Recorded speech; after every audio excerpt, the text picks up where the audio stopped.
Did we get through 6, or did we only start 6 and get to We only got 3? through 3, but I figured we can I restart. know, like when you get to verse 3, you're so like, boom! Like, I just need a minute to pull myself out of this chair.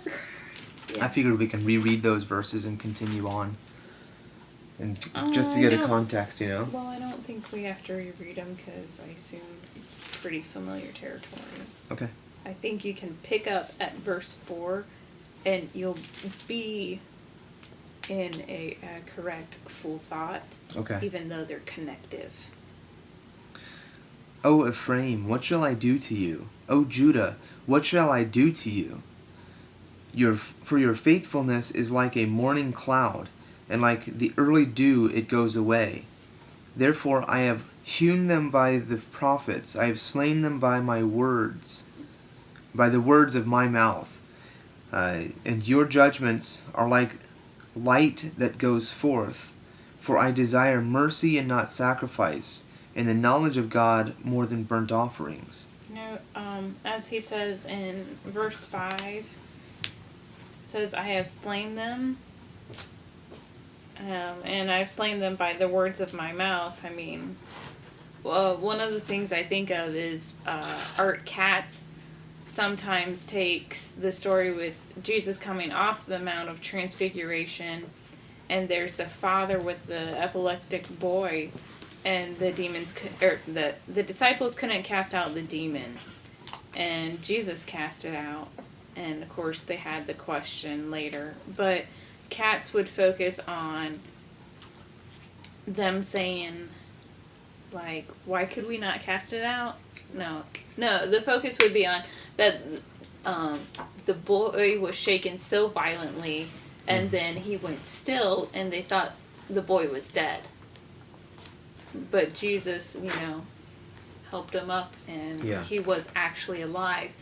And Katz would say, like, is that not a view of the end times, that essentially Israel would be so shaken hard and then saw it to be dead, but not dead, and in that same way, by that I have slain them by the words of my mouth, and my judgment goes forth as the light. Okay. It looks like they're dead, but they're not. And it says, and your judgments are as the light that goes forth. Is this still the Lord speaking? Yeah. It's the Lord speaking, yeah. Because verse 4 starting with, "Oh Ephraim, what shall I do with you?" And the question is he say, is in your judgments, is that Ephraim and Judah, or is that the prophets? And here as a note that it says, it may say, I have slain them by the words of my mouth, that your judgments might be as the light goes forth. So he's wanting them to walk in the light. So he's saying, I've slain thee by the mouth, that you might judge. Like, he's doing all this so that they might come into a true seeing, right? That their judgment might be as light, because they're not judging correctly. Right? Or no?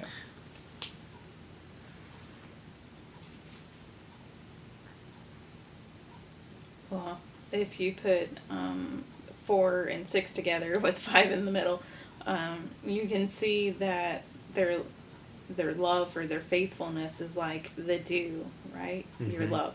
Okay, your love is like away. The dew. But in 6, he says, I desire steadfast love. Oh, mine says mercy, not sacrifice, and the knowledge of God more than burnt offerings. And I mean, that goes back to the previous discussions, right? The knowledge of God, this is something that keeps coming up, isn't it? Yeah, knowledge of the Lord, the knowledge of God. Yeah. And it's okay, let's read the next verse.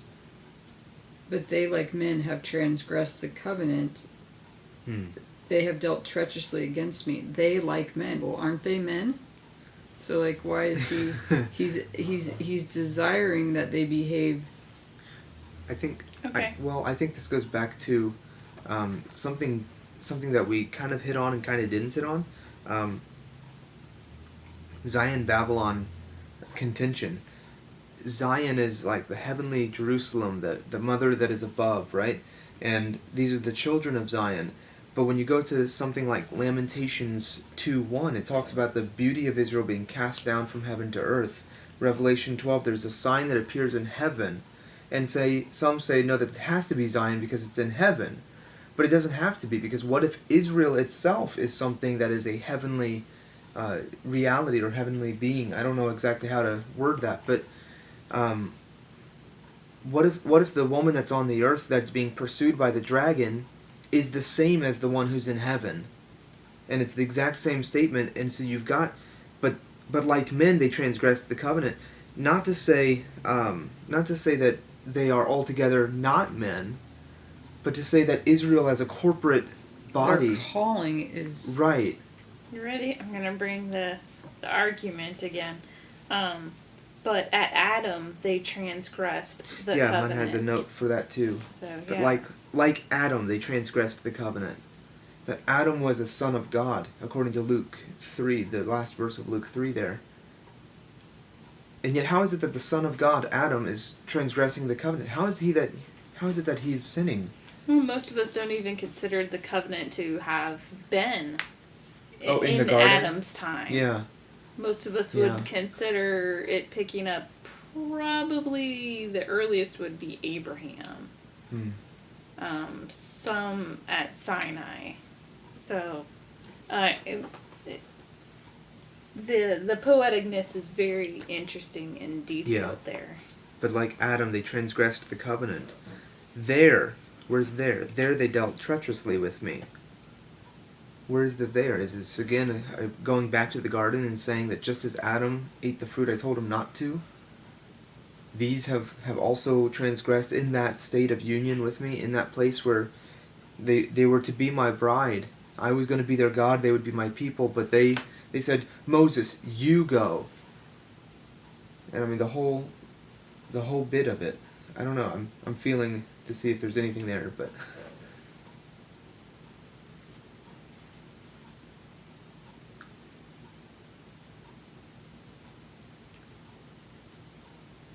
and I guess that would even suggest why he would say, I desire mercy and not sacrifice, and the knowledge of God more than burnt offerings, because these things were established as means by which we can come to God. You know, he's saying, if you want to approach me, if you want to get to know me, here's how you would be clean before me, so you can be in relationship with me, and this is where the union is restored with me through these sacrifices. But it's not enough just to have sacrifices. He desires mercy. He desires that you would have that same character and that same heart, that you would want to know him and not just things about him or the law or... Right, because that would be like a love that is like the morning dew. Yeah. And it goes away quickly, right? Yeah. Well, and the reality that the knowing that he's calling us to is it destroys all independence and so to know him is to be like him, because you're knowing him as you're experiencing It's that his intimate heart knowing and again. his Yes. The two becoming one, kind of. Right. Yes. because Fair enough. yeah.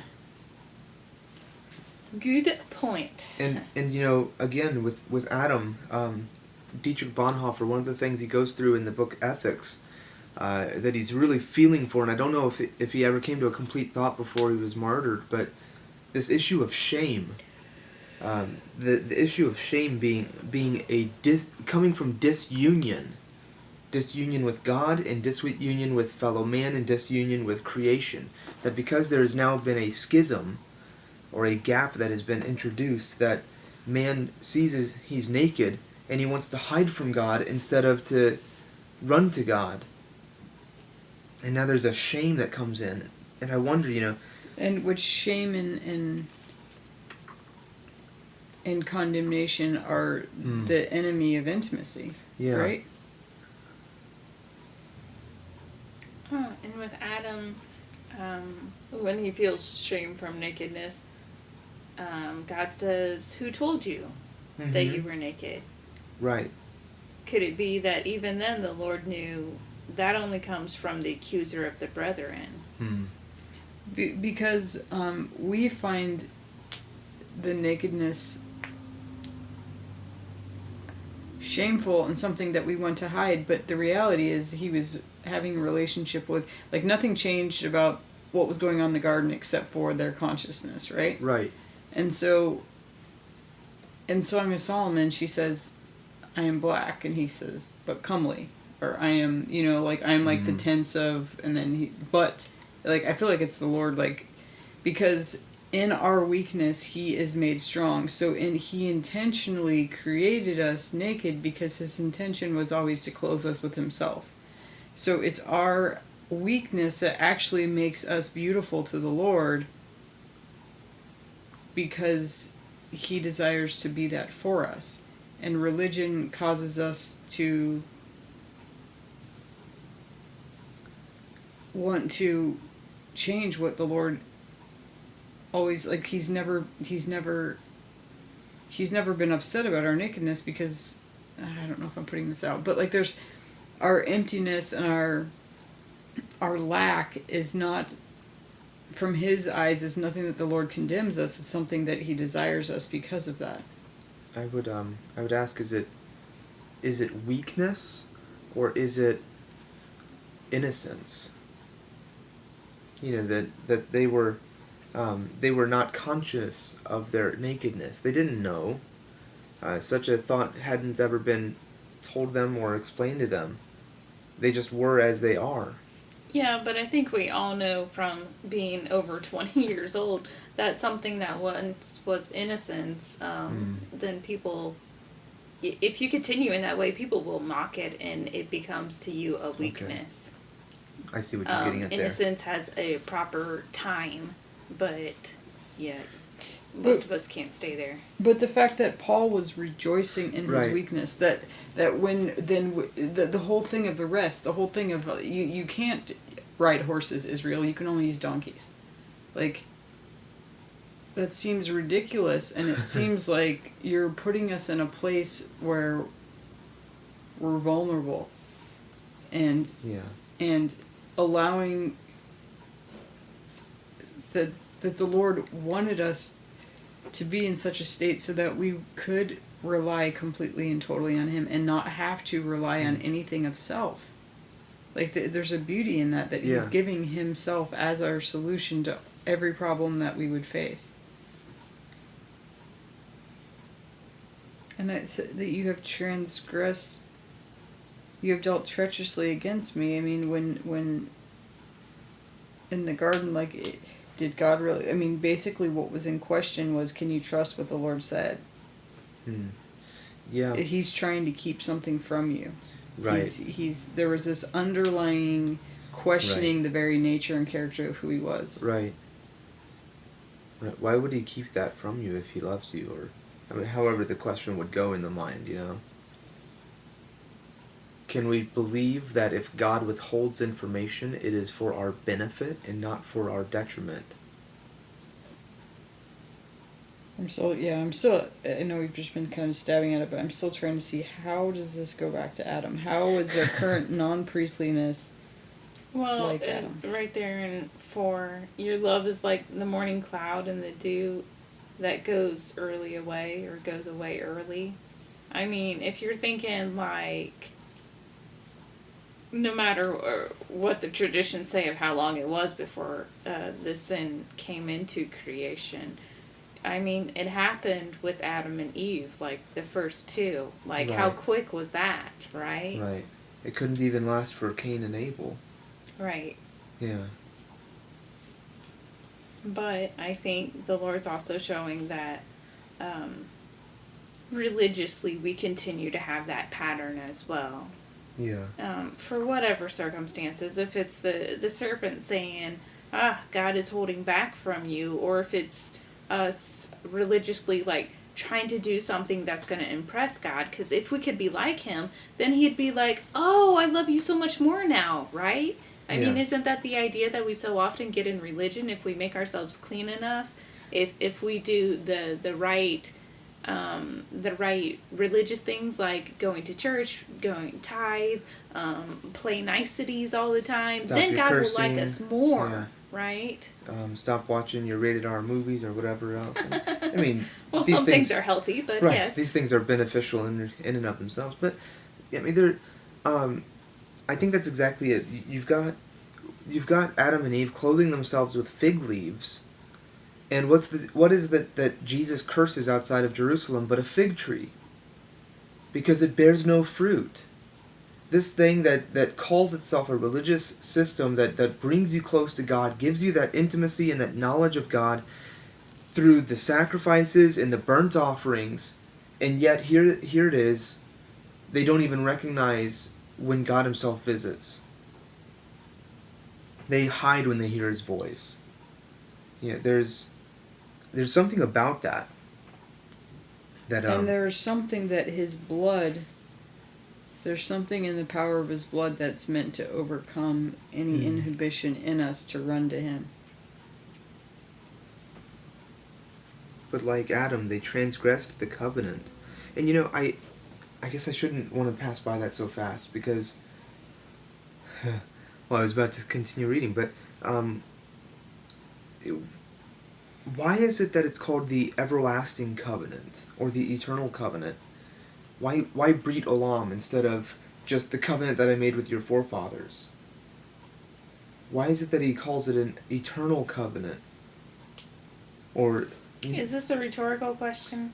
no, I'm wanting. Let's go ahead and hit on this because eternal would suggest that it's something that's even in the garden. It's something that happens before Sinai, before Abram, before Noah. I think the easiest answer is, number one, it was made with an eternal God. And number two, when we look at the covenant with Abraham, and Abraham does all the work that he knows to do, and then it says he's caused to fall as if like into a deep sleep, and what he sees walking through when it was supposed to be Abraham and God walking through the halves of the animals, essentially he sees just God walking all the way through. So God, we take that to mean that God said, everything depends on me. It's going to be me doing it all, and I put my name at stake, and all of this. And so the covenant that it was made together, a unity, but the Lord is the one who paid the whole price, put it all in, threw all his cards in. Therefore, it has to be eternal because God himself is eternal. Sure, but I guess what I'm wanting to hit at is, do we see signs of the covenant in the garden? That what he says about Adam. This one right here, Well, Hosea 6:7. But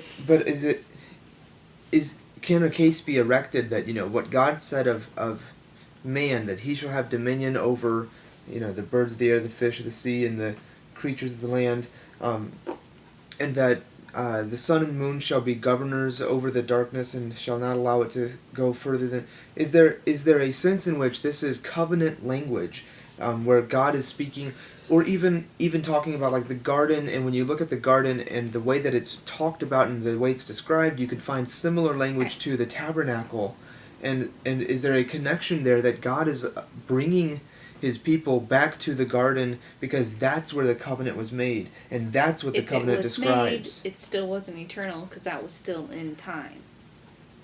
Okay. So watch yourself there. If you want to argue for the eternal, it's not that it started in the garden.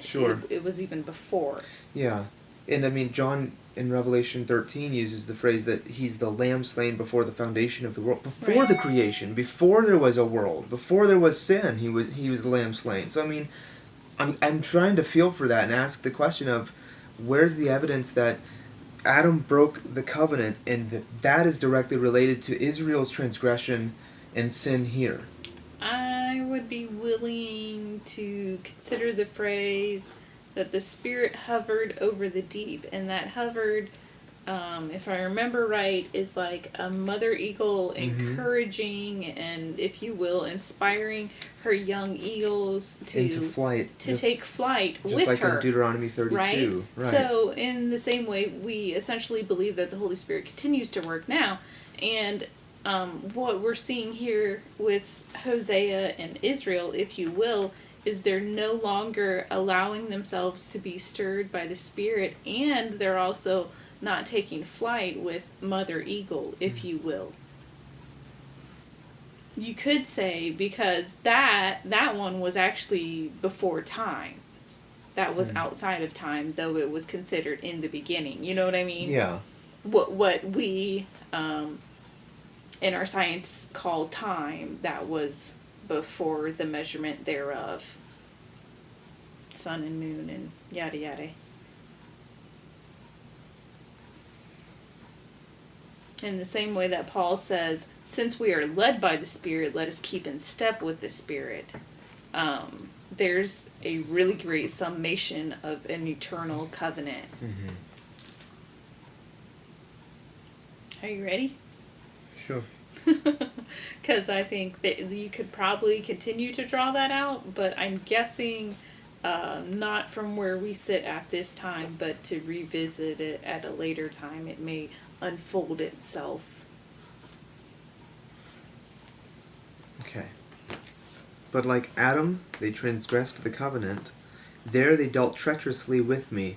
Gilead is a city of evildoers, and defiled with blood. As bands of robbers lie in wait for a man, so the company of priests murder on the way to Shechem. Surely they commit lewdness. I have seen a horrible thing in the house of Israel. There is harlotry of Ephraim. Israel is defiled. And there's that phrase again. Didn't we see that before? Mm-hmm. In chapter... One more verse? Yeah, chapter 5:3. Also, O Judah, a harvest is appointed for you, when I return the captives of my people.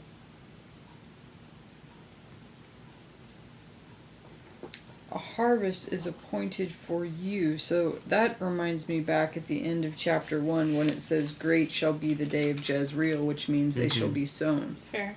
So the harvest meaning there is still a day when you are going to reap from the earth what you've been promised to bring forth. Yeah.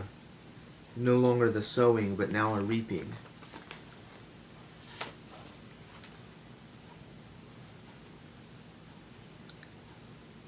And that happens when I return the captives of my people. Which is exactly what it says in verse 11 of chapter 1. Then shall the children of Israel and Judah and the children of Israel be gathered together. So that's him returning the captivity. And appoint themselves one head, and they shall come out of the land, for great shall be the day of Jezreel.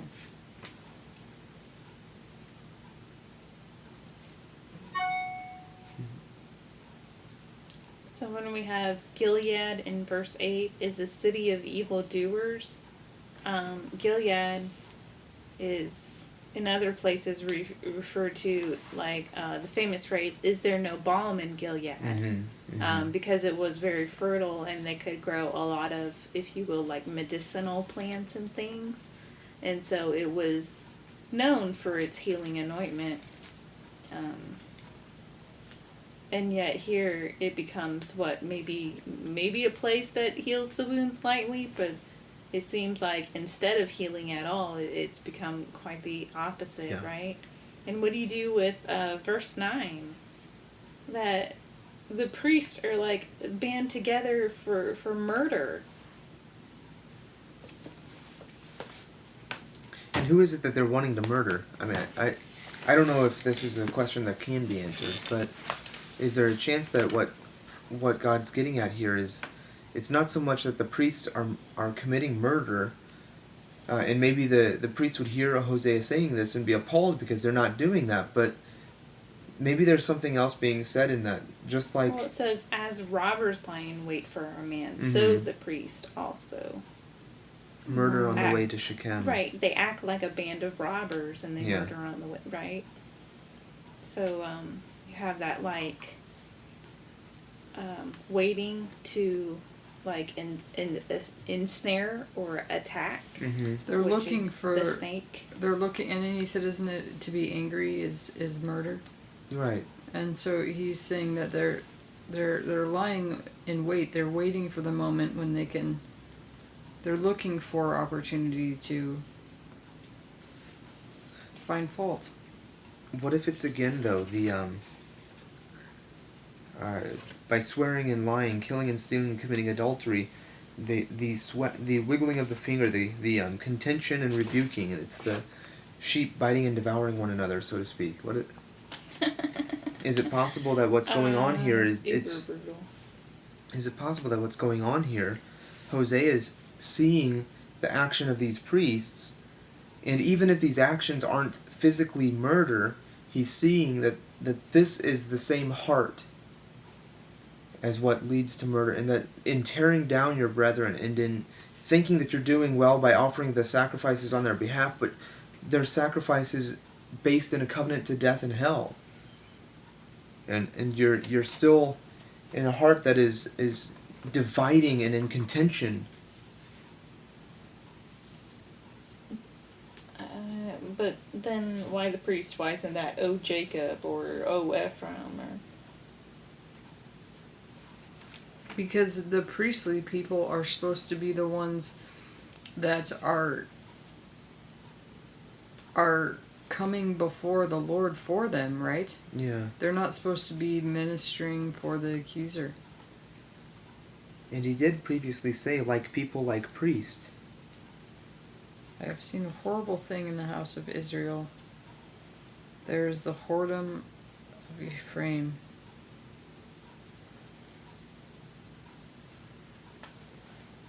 And he defined that earlier, right? Yeah, that was verse 5 or chapter 5 verse 3, where he used that exact same phrase. Anyway, should we keep reading, or does anybody have something? sorry, I was just trying to look up Shechem. Oh.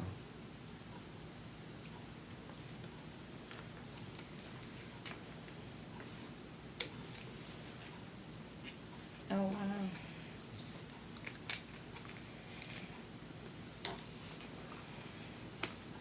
So we see in Joshua that, and it looks like towards the end of Joshua, that he gathers them at Shechem, summons the elders and the heads, and gathers them at Shechem to give kind of his final instructions. So imagine if we're talking about in Hosea that the priests are acting like robbers, and when you're gathering together to receive the instructions from the Lord, especially if you will for the last days, and the priests are the ones who are picking them off and keeping them from getting to that, like that would be uber vile. We also see the bones of Joseph are buried at Shechem. And it was given to his descendants to inherit that area as well. But with Joshua, that is this place where they congregate. And so if it's... So could this also be speaking of what happened with Jesus? As troops of robbers wait for a man, so the company of priests murder in the way by consent. Like the betrayal of Joseph. Yeah. Betrayal of the Joseph. And of course, you pointing that out also makes me think of Paul, and they make the pact saying, "We shall not eat again until this man is dead." You know. Let this blood of come upon us. But what's interesting, if Shechem is this place where Joseph was betrayed, generally not the city itself, but that general area, was a place where he was betrayed by his brothers, but then in a way he goes back and is buried and is at rest there, and later Joshua uses it as a place to call all the brothers, if you will, together and to lay down the law and the covenant, remember your promises and these things before them. How interesting that you have like it's being redeemed, and not too many generations afterwards either. I mean, Yeah. a good amount, but considering these are people that are millennia old, it's like, Well, and isn't that exactly what takes place at the cross? It's the occasion of our biggest failure, but he turns it into the occasion of our salvation. okay, and then the cross could also be this place that's calling all the brethren back together again It's the to give them the instructions for, again, if you will, to give instructions for the final days or the final word. Or If I be lifted up, I will gather all men unto myself. So,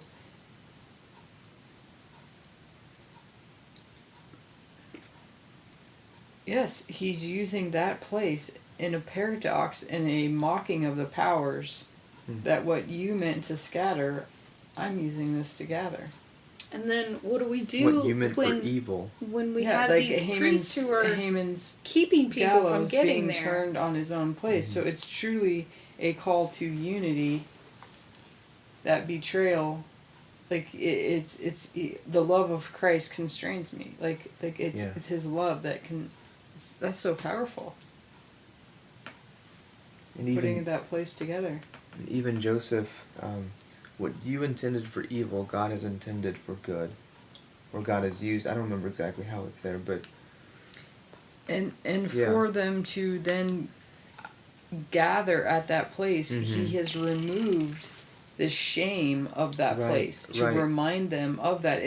That has been completely washed away.